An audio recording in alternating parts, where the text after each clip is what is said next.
Kuasai bahasa Inggris? Undercover School solusinya. Undercover School. Hai, nice to meet you again. Kita masih di topik subject and object pronoun dan telah membahas makna dan fungsi atau info dasar mengenai subject and object pronoun hingga ke tahap practice 2 atau latihan 2. Namun, nampaknya practice 2 belum kita usaikan atau belum kita tuntaskan, dan mari kita lanjutkan lagi. Nah, mengenai practice 2, nomor 5 ada my house. Nah, kira-kira apa subjek pronounnya? Kemudian nomor 6, Arjuna and I. Nomor 7, the news. Nah, the news apa artinya? Artinya, coba kalian berikan jawaban kalian. Nomor 8, Padma and you. Kira-kira dari semua ini, semua noun ini tuh kata benda ini, apakah subjek pronounnya? Oke, kalian bisa catat atau tebak saja, dan ini jawabannya. My house adalah it. Arjuna and I, subjek pronounnya adalah we. The news adalah it.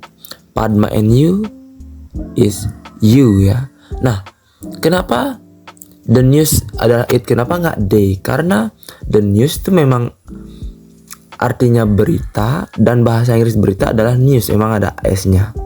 Kemudian Arjuna and I, seperti yang telah saya sampaikan sebelumnya, ketika ada nama beberapa orang, terus ada I, ada saya, itu menjadi kami atau kita, dan dalam bahasa Inggris adalah we, seperti itu.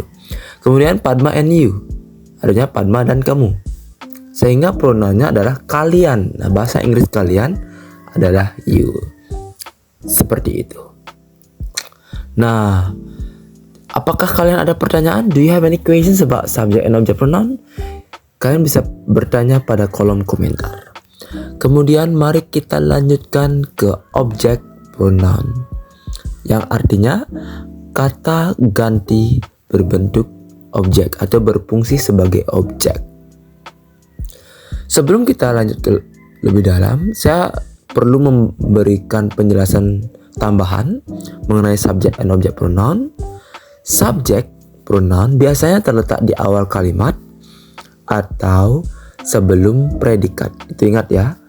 Apa itu predikat? Seperti kata kerja atau to be. Nah, itu biasanya subject pronoun sebelumnya.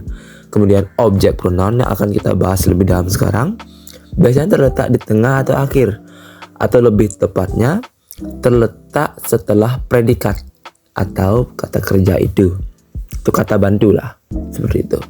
Itu object pronoun. Untuk lebih dalam kita akan bahas nanti. Kalian bisa bahas dulu, pelajari dulu mengenai kosakata dari subject and object pronoun. Kemudian di sini ada saya. Untuk subjek tadi bahasa Inggrisnya adalah I. Kalau object pronoun bahasa Inggrisnya adalah me.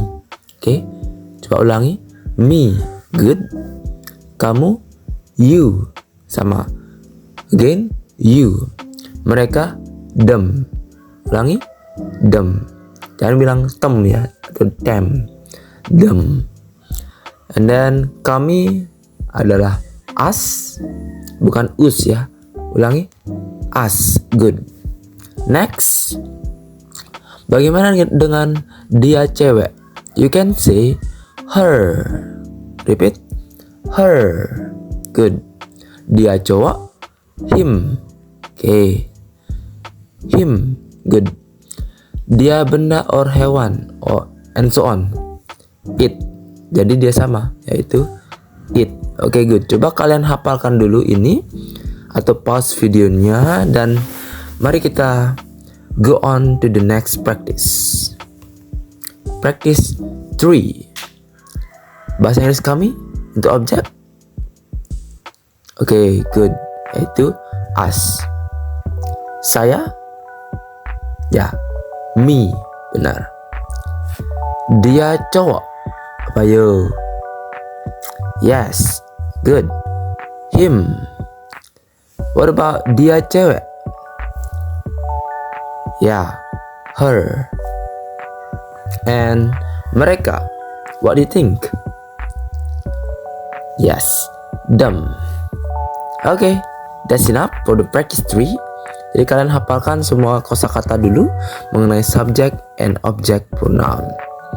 Sebelum kita lanjutkan ke praktis-praktis yang lainnya. Nah, di sini kalian bisa belajar how to replace noun into object pronoun, menjadi kata ganti berbentuk objek. Oke, seperti contoh ada kata atau nama Raden, sehingga objek pronounnya adalah him. Oke, objek pronounnya adalah him. Kemudian ada my sister, objek pronounnya her. Kenapa? Karena my sister artinya saudara perempuan saya, yaitu dia perempuan kan. Nah, objeknya adalah her. Kalau subjeknya yaitu she.